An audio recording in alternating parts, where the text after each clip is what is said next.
Well, it's not easy to go last after all these reports that have come here. First of all, Mr. So it better be good, and I'll be short as well. A couple things, Mr. President. I think you deserve a lot of credit for two things. The first is assembling this great team of people.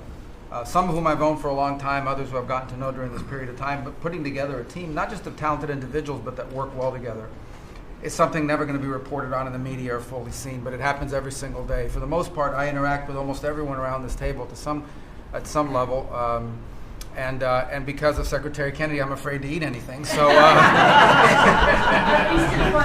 front of him, yeah. He said Tootsie Rolls are okay in moderation. So. But it's a great team. And here's the second, and I tell this to people all the time. This is incredibly rewarding service, and you hear it in everyone's voices. Traditionally, in the past, and it's one of the problems we got in as a country, is presidents would say, okay, let's go do something, and then they would have to do a study, and then a study on the study, and then a long internal deliberative process, and by the time you got to it, it was too late, or somebody had forgotten it. In this administration, it's moving. You know the direction, because you know why you were elected. The American people elected you very clearly, and basically, it's measured, I used to say by days and weeks, now it's measured by hours and minutes, but action is happening. And that's what people want to see. And I'm going to talk about foreign policy in particular, because I'm not sure this is fully appreciated.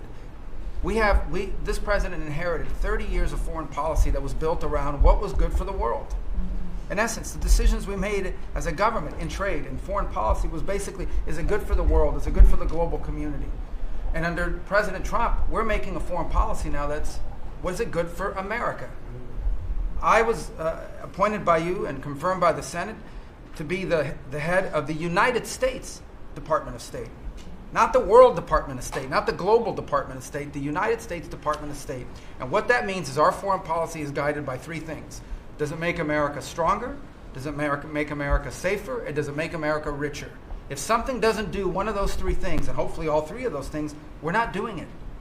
Now, we went out and hired a consulting firm to help us organize ourselves. Luckily, they were free. They're called the Department of Government Efficiency. And they helped us do a couple things. Number one is our foreign aid. We were funding some crazy stuff.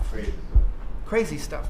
You tell me, how does a puppet show in some country around the world make us stronger, safer, and more prosperous? So we got rid of puppet shows and a bunch of other things. I'm sure there were very good puppet shows. And I'm sure that a bunch of charities in the world can go pay for it, but the American taxpayer should not. We've also, by the way, Mr. President, under your direction, reorganized the Department of State.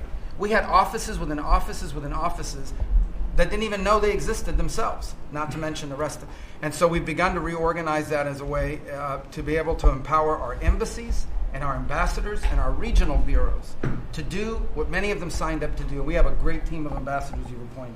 They're coming online every single day. Very talented people that are involved. Something else we got out of the business of, well, it wasn't widely reported, or maybe it was. We had an office in the Department of State whose job it was to censor Americans. And by the way, I'm not going to say who it is. I'll leave it up to them. There's at least one person at this table today who had a dossier in that building of social media posts to identify them as purveyors of disinformation. We have these dossiers. We are going to be turning those over to these individuals. We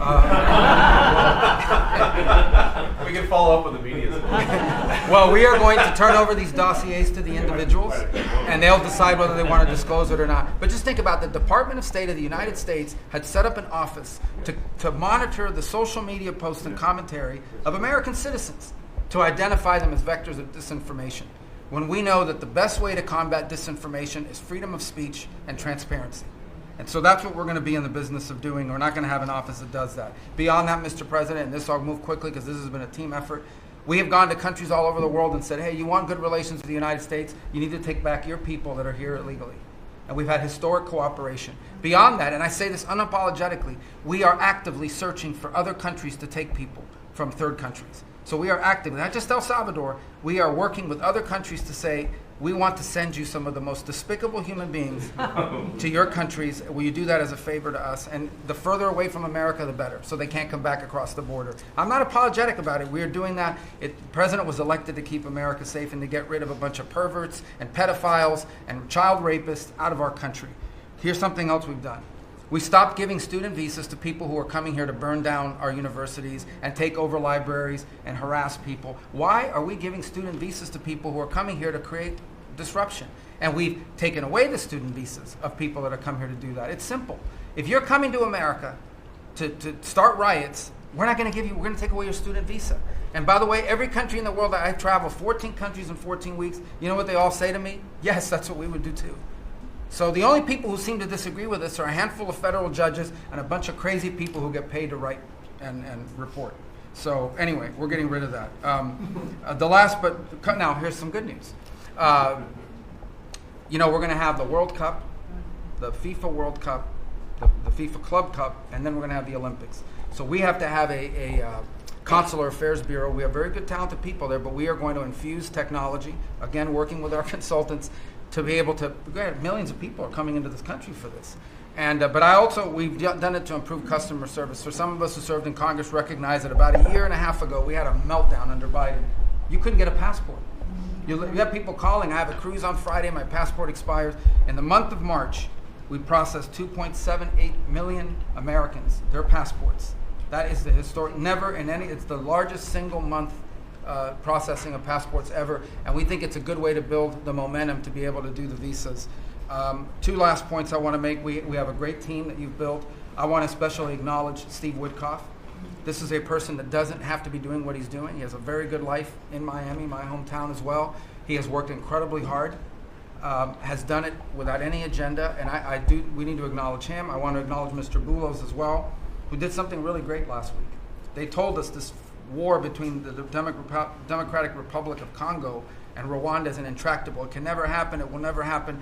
I sent Mr. Boulos, your envoy. A week later, I look on my schedule, the signing of a declaration of peace between the Democratic Republic of Congo and Rwanda. We signed it at the State Department last week. We hope it will lead now to a lasting, permanent peace that we hope to invite them back to Washington to sign. So two great, and we have a lot of good people working on our teams as well, but these are two great people. Mike Waltz alluded to this earlier, and this is the last point. In the first 100 days of the 47th presidency, 47 wrongfully detained Americans have been returned to the United States, thanks to your leadership and the diplomacy that was exercised to make that happen. 47 for the 47th president in the first 100 days, and that's all credit to you, Mr. President. Thank you for the honor to be able to serve alongside you, for you, and alongside all these excellent people.